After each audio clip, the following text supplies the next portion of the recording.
Hello and welcome to Today I Learned. I'm your host, Henry Nolden. Today, as part of the ongoing President series, we are going to take a look at John Adams, the second President of the United States.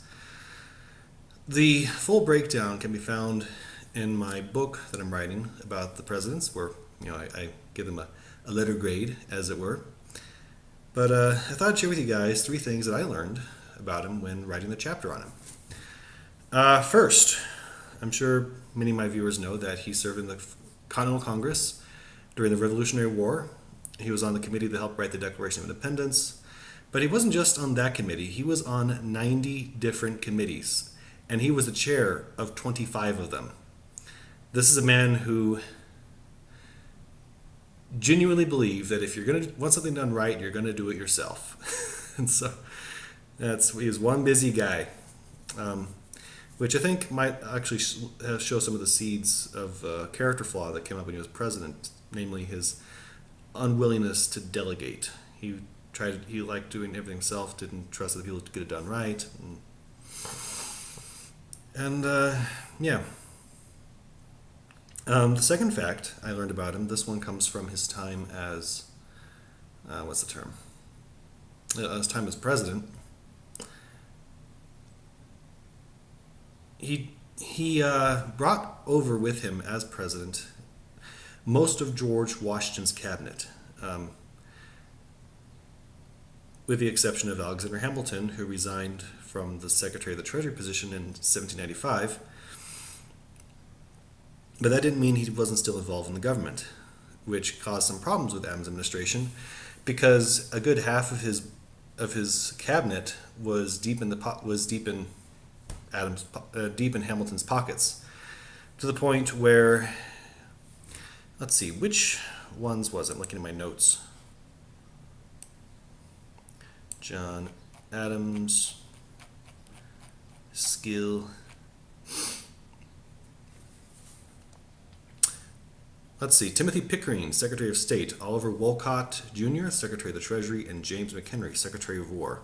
All three of them were devoted Hamiltonians who went behind Adams's back to run policy measures past Hamilton in New York City and then presented them to Adams as though they were their own. He didn't find out until about halfway through his administration, at which point he fired two of them. He fired Pickering and McHenry and replaced them. So he was an incredibly skilled man, an incredibly competent man. He was a bona fide genius, expert at the law and of politics, but he wasn't much of a people person. He described himself as obnoxious and disliked. And while most people did respect him, he was a very hard man to like, and he wasn't wrong about that. But an easy one to respect. But that hampered him in getting a lot of stuff done as president.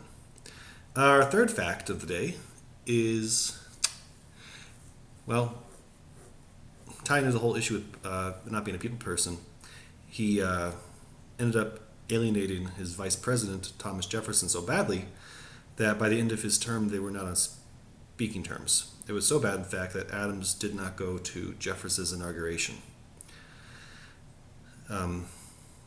They managed to patch things up around a few years after Jefferson left the presidency, and kept up a correspondence for the next 14 years. And one of America's great friendships, when he died at the age of, what was it? He was in his 90s. I don't remember the exact age, though. But he died in 1826 in his 90s on July 4th, 50 years to the day after the signing of the Declaration of Independence, as did Thomas Jefferson. And there's a story about, in their letters, you can see that they're encouraging each other, like, just hold on. They were very aware of the significance of that date. And they wanted to die on that day.